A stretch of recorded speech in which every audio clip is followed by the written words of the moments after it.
Good afternoon everyone. Ang topic namin ngayon ay feeling as modifier of moral decision making. So first, how are you today? So feeling feelings in decision making. Feelings in general is an emotional state or reaction experience of physical sensation like feeling of joy, feeling of warmth, love, affection, tenderness, and etc. So kibali ang feeling in decision making, so amo na daw kibali general na ato tagbati like kung unot sad or happy, so amo na daw kibali ang feeling in decision making. So how feelings affect moral decision making? Several studies conclude that up to 90% of the decision we make are based on our emotion. So nga ayon nga sa ating pagre-research, halos 90% ng ating mga pagdesisyon na ayon sa ating nararamdaman. So we use logic to justify our action to ourselves and to others. The process of emotional decision making, feelings are instinctive and trained response to moral dilemma. A totally emotional decision is very fast in comparison to a rational decision. Emotions may provide a way for coding and compacting experience. Decisions that start with logic may need emotion of drive as in direction conflicting with self-interest. The cons of emotional decision making. We make quick decisions without knowing why and the correct rational reason to justify a poor emotional decision. Intensity of emotion can override rational decision making in cases it is clearly needed.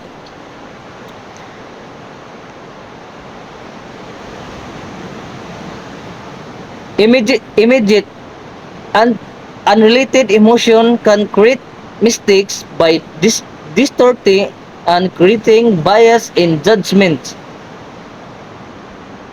Projected emotion can lead to errors. Feeling as obstacle in making right decision. 1. Ethical subjectivism.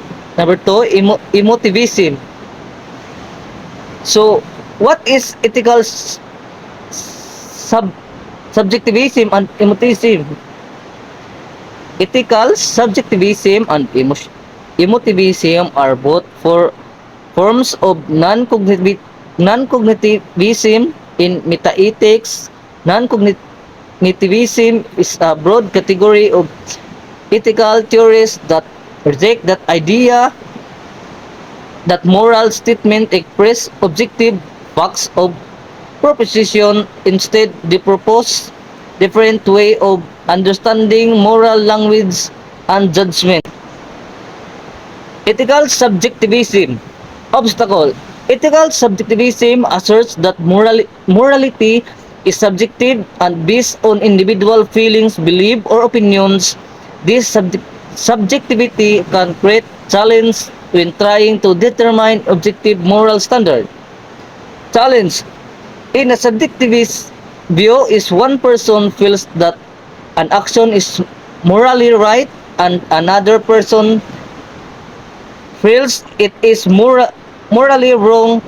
There is no external standard to appeal to for resolution. This can lead to moral relativism where each individual's feelings dictate their own moral code. Implication.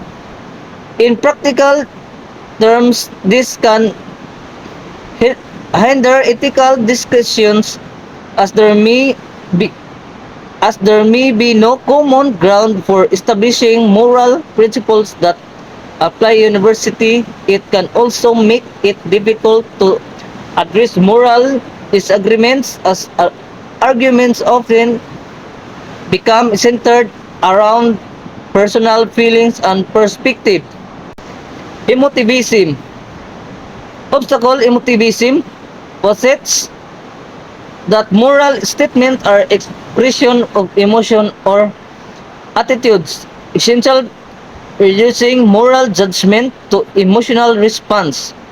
Challenge. This view can make it challenging to engage in substantive moral debates or discussions since moral statements are seen as expression of personal feelings rather than objective claims. It may be difficult to persuade others to accept particular ethical principle.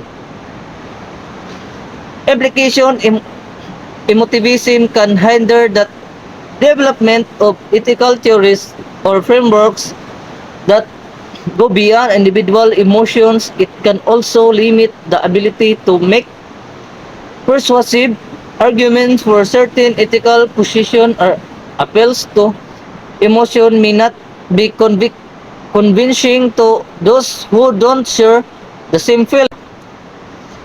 So, ang ethical subjectivism kuno ay nagsasabi na ang moralidad ay base sa personal na damdamin o paniniwala o opinyon ng bawat tao.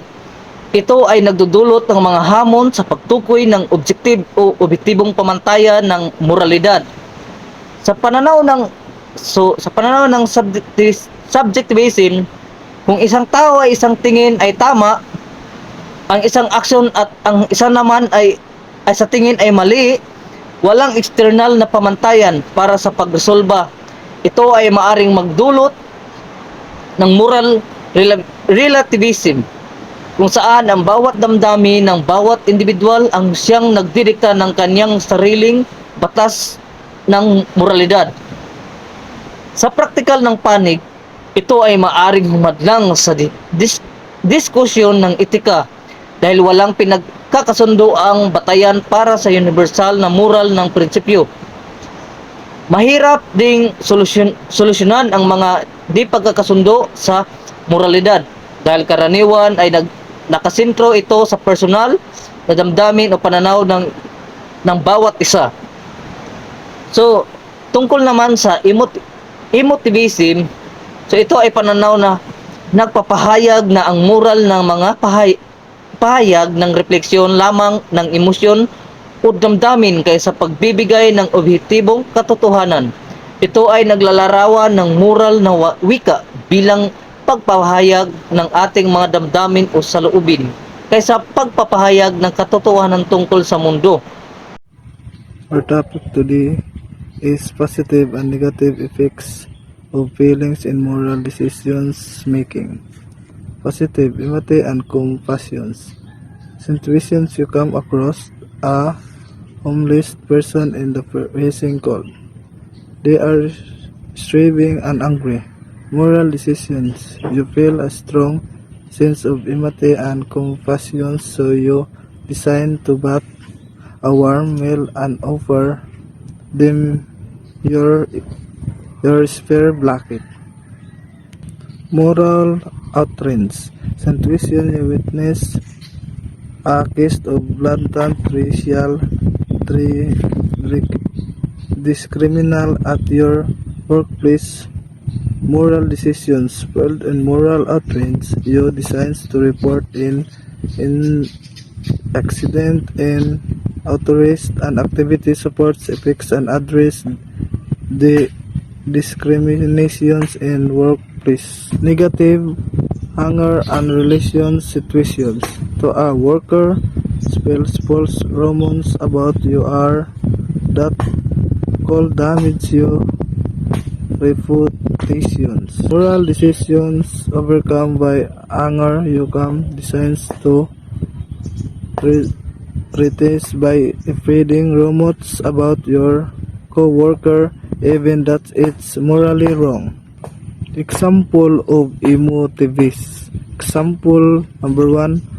Abortion considers statement abortion is wrong from the emotivist perspective. This statement is expressing of objectives moral facts but rather of speakers. Emotional rectors is might of disapprove of abortions, skating in speakers negative emotional stance on the issue. Sample number 2, environmental conversation.